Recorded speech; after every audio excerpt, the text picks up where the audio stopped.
Bonjour, c'est Table Rase et dans cette vidéo, on va parler des curseurs. Donc les curseurs, c'est le dernier ajout de la mise à jour de Touch Portal 3.0 précisément, du coup si vous regardez cette vidéo en décalé. Et donc dans cette mise à jour, les curseurs ont permis d'implémenter pas mal de choses. Donc les curseurs ont permis d'implémenter l'ajout euh, de fonctionnalités de contrôle de son sur Windows. Ça a permis aussi de contrôler le volume des sources individuelles de OBS. On peut contrôler l'intensité lumineuse des lumières Philips.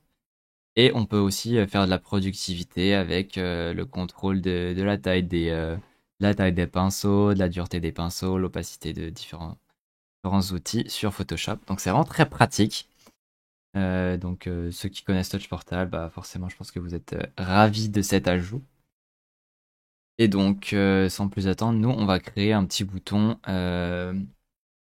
directement pour contrôler le son de Spotify sur votre OBS. Donc,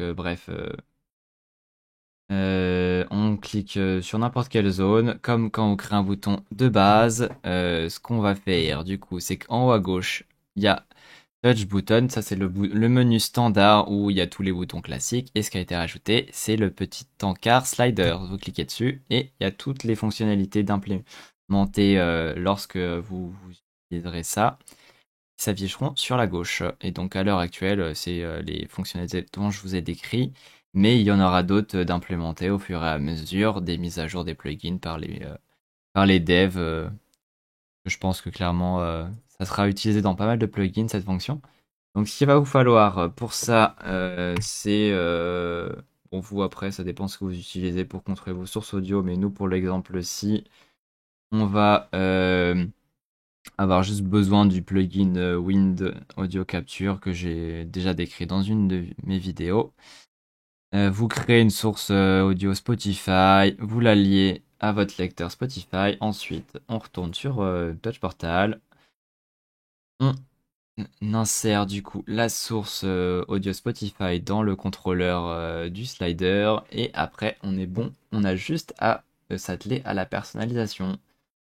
Et donc moi j'ai déjà fait un style, donc ça c'est à vous de voir le style de bouton que vous aimez, mais ici les marges des côtés, bah du coup ça permet de contrôler les marges, donc on peut contrôler la longueur de, enfin du coup tout ce qui est longueur du slider. Et les marges sur les extrémités, c'est haut et bas en fonction des textes. C'est plutôt pratique d'indiquer ça. Nous, on a du coup, ce qui a été ajouté aussi, c'est le contrôleur de paramètres. C'est la même chose que pour les titres. Pardon. Sur les autres boutons. Ici, on va rentrer Spotify.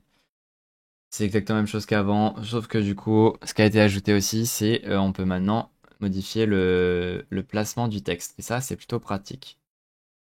Le placement du texte, c'est plutôt bien qu'il puisse maintenant être modifié, on peut le contrôler un peu mieux.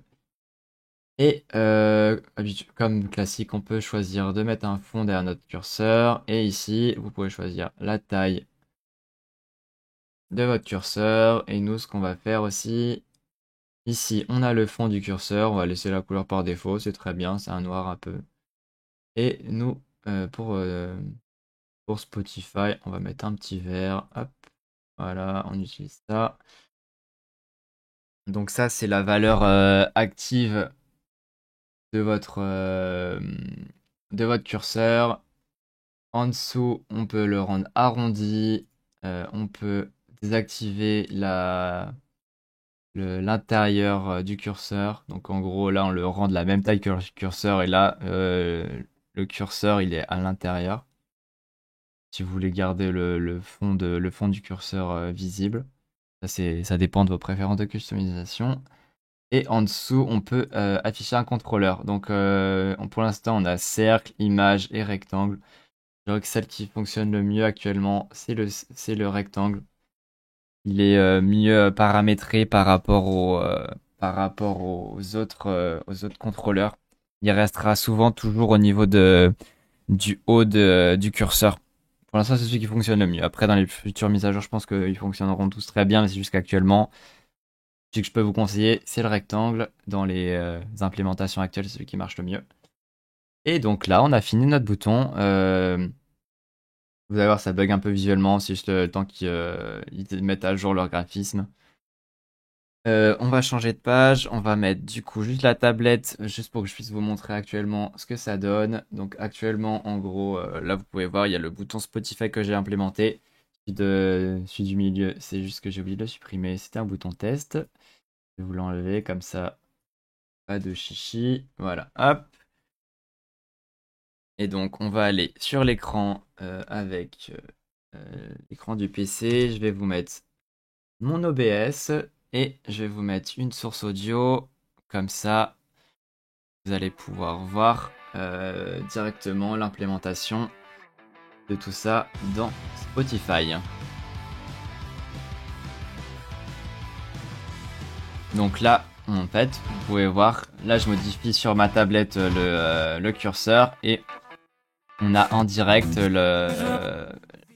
la modification du son sur OBS. Donc voilà, c'est vraiment plutôt pratique, franchement.